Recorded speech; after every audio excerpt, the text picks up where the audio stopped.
Is the Cleveland Browns' future already collapsing before the season even kicks off? What if I told you that a single injury, not just any injury, but to the team's most hyped rookie quarterback has thrown the entire franchise into chaos? And the whispers coming from inside the Browns organization suggest this might be more than just bad luck. It could be the start of something much bigger, something that threatens the future of the head coach, the front office, and even the ownership's reputation in the NFL. The story centers around Shedeur Sanders, the quarterback who was supposed to change everything for Cleveland. Drafted as the savior, the chosen one, the generational talent who would finally give fans a reason to believe again.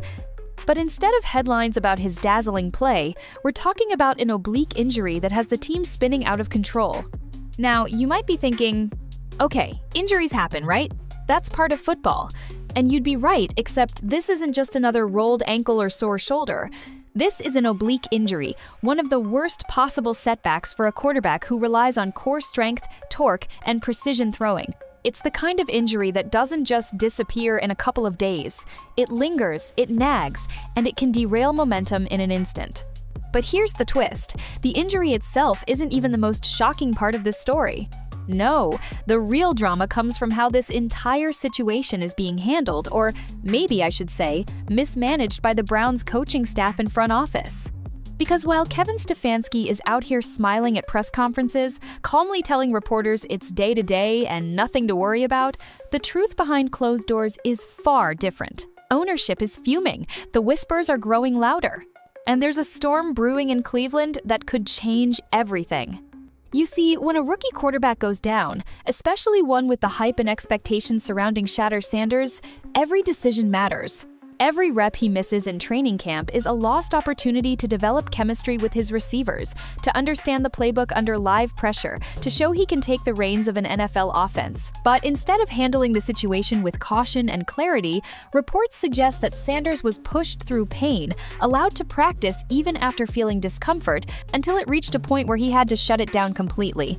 And that's not just a bad break, that's negligence. Now, let's add another layer to this. Fans aren't buying the nothing to see here narrative. They've already seen footage of Sanders grimacing during practice, clutching his side after throwing, and wincing with every motion. And yet, there are still people floating the wild idea that maybe, just maybe, he's faking it. Seriously? You think a 22-year-old quarterback, desperate to prove himself, is going to fake an injury at the most critical moment of his career? That's not just insulting, it's downright ridiculous. But here's where it gets really interesting. This isn't just about Sanders anymore, this is about Kevin Stefanski. Because as much as this looks like a story about a hurt rookie, what's really at stake here is the future of the Browns head coach. His seat was already warm after disappointing seasons, questionable decisions, and a reputation for failing to maximize talent. And now the spotlight is glaring down on him, because ownership isn't asking, is Shedeur okay? They're asking, is Stefanski the right guy to lead this team at all? And that's the hook, right there. This isn't just about an injury, this is about a franchise at a crossroads, a coach on the hot seat, and a fan base that's had enough. So buckle up, because what's happening behind the scenes in Cleveland could shock the entire NFL, and it all starts with this injury that might be much more than just bad luck. When the news first broke that Shedeur Sanders had suffered an oblique injury, most people shrugged it off. It's just a strain, some fans said. He'll be fine in a few days. But here's the reality that too many are overlooking. An oblique injury is no small matter, especially for a quarterback. This isn't a twisted ankle where you can tape it up and fight through the pain. The oblique muscle is at the very core of every single throw, every twist, every ounce of torque a quarterback generates when he launches the football downfield. Without it functioning properly, accuracy plummets, velocity dips, and the risk of further damage skyrockets. Think about it like this. Quarterbacks don't throw with just their arms. The power of a throw comes from the ground up: feet, hips, core, shoulders, then arm. If the core is compromised, everything falls apart. That's exactly why pitchers in baseball dread oblique injuries. Some miss months just trying to fully recover. For Shedeur Sanders, a 22-year-old quarterback who was supposed to hit the ground running in the NFL, this type of setback couldn't have come at a worse time. Now, let's clear the air about the wildest rumor floating around that Shedeur might be faking the injury. Really? A rookie QB, just drafted to a franchise starving for success, faking an oblique strain? Let's use common sense here. This is a young man who's been doubted at every level, who's carried the pressure of being Deion Sanders' son since day one, and who's finally gotten his shot to prove himself on the NFL stage. The idea that he'd sit out practices, miss valuable reps, and risk being labeled soft or unreliable, it's absurd. If anything, the evidence shows the complete opposite. Shedeur wanted to push through the pain, wanted to keep competing, and only shut it down when it became clear the discomfort wasn't going away. And yet, that's where the problem begins. Because the bigger question isn't whether Shedeur is actually hurt, it's how the Cleveland Browns coaching staff handled the situation. Reports suggest he first felt the pain while warming up, and then again during individual drills. Instead of immediately stepping in, monitoring closely, and pulling him from practice at the first sign of trouble, they let him keep going. By the time he was grabbing his side and visibly wincing, the damage was already done. This wasn't bad luck. This was preventable. For fans who've watched Cleveland's decades-long cycle of quarterback misery, this felt like déjà vu. Here they were again, staring at another can't-miss talent, already sidelined before the season even started. And when the coaching staff tried to downplay the situation as day-to-day, fans weren't buying it. They had seen enough over the years to know when they're being fed a line. That practice clip sealed the deal. Cameras caught Sanders tossing the ball, then doubling over, clutching his side in visible pain. That wasn't a cramp, that wasn't a little tweak. That was a quarterback feeling something serious in his core and trying to fight through it until he couldn't anymore. The clip spread online like wildfire, fueling debates on sports shows and social media, and sparking outrage from fans who demanded to know, why was he still out there? To make matters worse, timing couldn't be any more brutal. Training camp and preseason aren't just about preparing for the season, they're about proving you belong. Every rep matters. Every throw, every read, every snap is a chance for a rookie quarterback to show the coaching staff, the fans, and most importantly himself, that he's ready to lead an NFL team. Shedeur was already generating buzz after his preseason opener against Carolina, 14 completions, 138 yards, 2 touchdowns. Fans were finally feeling hope. Now that momentum is gone, replaced with frustration and doubt. The oblique injury isn't just physical, it's psychological. For a rookie, confidence is everything. Missing time during critical developmental weeks means Sanders falls behind, while veteran Joe Flacco and others get the reps that should be his. That gap only grows with every day he's sidelined. So let's put this plainly. Shedeur Sanders isn't faking this injury. He's fighting through a serious setback at the worst possible time, and instead of being protected, he was mishandled. That's the real injury story, and it's just the beginning of the storm brewing in Cleveland. The injury drama surrounding Shedeur Sanders did not just place a spotlight on the quarterback himself, it immediately ignited scrutiny of the Cleveland Browns coaching staff. In the world of professional football, where every decision is dissected and every outcome can shift the trajectory of a season, how a coaching staff manages its players is often just as important as the plays drawn up on the field. And in this case, the Browns' handling of Sanders became a lightning rod for criticism. From the moment whispers emerged that Shedeur's injury might not have been as serious as initially reported, fingers were pointed squarely at the men in charge. Fans and analysts alike began asking, was this a genuine medical concern, or was it a strategic decision disguised as an injury report? For a coaching staff already walking a tightrope in a season filled with ups and downs, the timing could not have been worse. Head coach Kevin Stefanski found himself in the hot seat almost instantly. Known for his calm demeanor and measured words, Stefanski was grilled by reporters in press conferences where every statement was parsed for hidden meaning. His repeated insistence that the organization was prioritizing Shedeur's health rang hollow for some who believed the Browns were playing a dangerous game of misdirection. Social media erupted with fiery debates. On one side, loyal supporters argued that resting Sanders was the smart move, protecting a young quarterback from long-term damage. On the other, skeptics claimed the injury narrative was a cover-up, a way to mask deeper issues, perhaps friction in the locker room. Dissatisfied ATSOSRN. It's also important to point out how history has a way of repeating itself in Cleveland. This isn't the first time the organization has been accused of dysfunction. From questionable draft picks to locker room turmoil, the Browns have a long track record of situations that spiral out of control. In many cases, it's not the problems themselves, but how the organization handles them that becomes the story. Instead of transparency and accountability, fans often get confusion, excuses, and finger-pointing, and every time it happens, the franchise's reputation takes another hit. What makes the Shedeur-Sanders controversy stand out is that it feels like a culmination of all these missteps. Injury secrecy, questionable coaching decisions, fan unrest, it's all part of a larger narrative of a team that struggles to get out of its own way. The Browns have talented players and a passionate fan base, but organizational patterns like these keep dragging the franchise back into controversy. In the end, whether or not Shedeur's situation was deliberately mishandled, the mere fact that people are willing to believe it says everything about how the Browns are perceived. Trust is fragile, and for this organization, it's already hanging by a thread.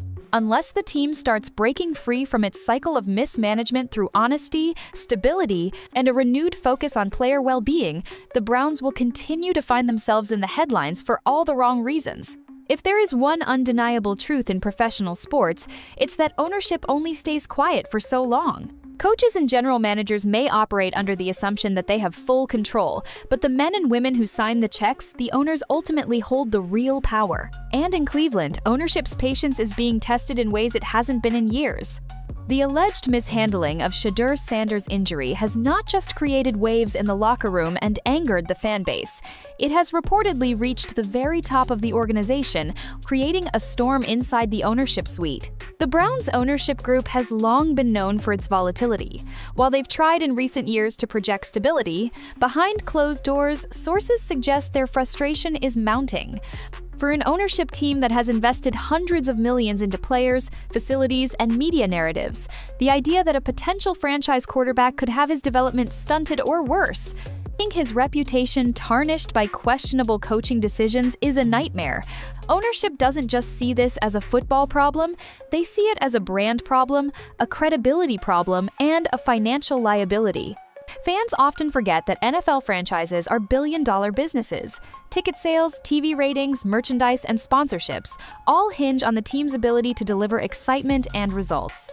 When a young star like Shedeur-Sanders is surrounded by negative press, especially accusations of an injury being faked or mismanaged, it doesn't just hurt morale. It risks driving fans away, tarnishing the team's public image, and ultimately cutting into revenue streams. Owners know this, and they're said to be furious that the team has allowed this situation to spiral so far out of control. The whispers from insiders are telling. Meetings that were supposed to focus on upcoming games have instead devolved into heated debates about accountability. Fingers are being pointed at the coaching staff, at the medical team, and even at the front office executives who failed to contain the narrative before it went public. What makes this particularly dangerous is that ownership is reportedly no longer content to sit back and wait for the season to play out. They are asking tough questions, demanding answers, and considering drastic actions if things don't turn around quickly. This kind of intervention rarely bodes well for coaches. When ownership starts breathing down the staff's necks, it usually signals the beginning of the end. History has shown us countless examples where a coach, no matter how promising or respected, was cut loose simply because ownership felt betrayed or embarrassed by how a situation was handled.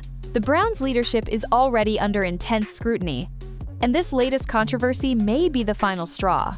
Another layer to this story is how ownership perceives the value of Shedeur-Sanders himself. He isn't just another player. He is a young, charismatic quarterback with the potential to be the face of the franchise.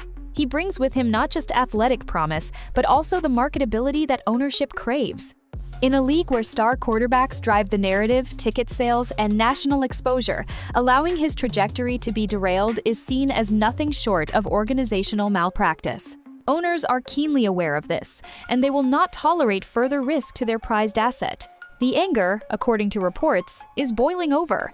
Behind the polished press conferences and rehearsed public statements, there is a sense of chaos brewing at the very top. Some insiders even suggest that ownership is beginning to prepare for sweeping changes if the controversy doesn't die down. Whether that means reshuffling the coaching staff, restructuring the medical team, or even replacing key front office figures remains to be seen. But one thing is clear: ownership has reached its boiling point. And when ownership decides enough is enough, the fallout is rarely subtle. When controversy erupts in sports, it's rarely contained to the four walls of a locker room. What's happening with the Cleveland Browns, Shedeur-Sanders' injury narrative, and the coaching staff's response is bigger than just one team, one player, or one season. It represents a larger pattern across professional sports where money, pressure, and media attention often collide with the values of honesty, transparency, and integrity. To truly understand this storm, we need to zoom out and see the full picture. At its core, football is a business as much as it is a sport. Franchises are worth billions, broadcasting deals involve massive sums, and every player, especially a high-profile quarterback like Shedeur Sanders, is both an athlete and a brand. This dual identity is what makes controversies like this so impactful. Fans aren't just watching a player, they're emotionally investing in a storyline. And when that storyline appears, manipulated whether through injury reports, coaching decisions, or public narratives, the sense of betrayal cuts deeper than the scoreboard. The Browns' alleged mishandling of Shedeur's injury highlights a tension that exists in every professional league, the balance between protecting a player's health and chasing short-term victories. Coaches want wins, front offices want returns on investments, and owners want their franchises to remain competitive in the market. Meanwhile, players have careers, families, and long-term health to consider. When one side of that equation outweighs the other, controversy is almost inevitable. But what makes the Shedeur Sanders situation unique is its timing and symbolism. He's not just any quarterback, he represents the next generation of NFL talent, carrying immense expectations because of his college stardom and his father's legacy. If fans even suspect that the Browns exaggerated or concealed information about his injury, it doesn't just taint the franchise's reputation. It raises questions about how the NFL as a whole treats its young stars. Are they being nurtured for sustainable success, or pushed too quickly into dangerous situations for the sake of ratings and revenue? And let's not forget the cultural ripple effect. In the modern era, sports stories don't stay on sports channels. They dominate social media trends, spark heated debates on podcasts, and spill into mainstream news. When insiders claim the Browns faked or misrepresented Shedeur's injury, that narrative spreads faster than any official press release. It feeds into larger discussions about trust, not just in sports, but in institutions. Fans are left wondering, if teams can't be honest about something as basic as an injury, what else is being hidden? There's also the matter of player empowerment. More than ever before, athletes have platforms to speak directly to fans. Social media gives them a voice that bypasses team press conferences and official statements. If Shedeur Sanders or any player in his position were to come forward and contradict the team's story, the fallout would be seismic. The era of controlled narratives is ending, and organizations that cling to old methods of secrecy risk alienating the very people they rely on: the fans. From a business perspective, ownership now faces a dilemma. Do they double down on supporting their coaching staff, risking further erosion of trust? Or do they pivot quickly, making leadership changes to preserve the franchise's long-term brand value? These aren't just football decisions, they're corporate ones. The Browns are more than a team. They're a multi-million-dollar enterprise with stakeholders, sponsors, and a global fan base. Every misstep echoes loudly across those networks. The bigger picture is clear. This isn't simply about Shedeur Sanders or even just about the Cleveland Browns. It's about the evolving relationship between sports organizations and their audiences. Transparency is no longer optional. Accountability is demanded, not requested. And in the digital age, once trust is broken, rebuilding it becomes a monumental task. For the Browns, this controversy may be the tipping point. Either they use it as a moment to redefine their culture, prioritizing honesty, player welfare, and open communication, or they risk becoming a cautionary tale in how not to run a franchise. The choice they make won't just affect this season. It will shape how fans, players, and the entire NFL view them for years to come. The story of Shedeur Sanders.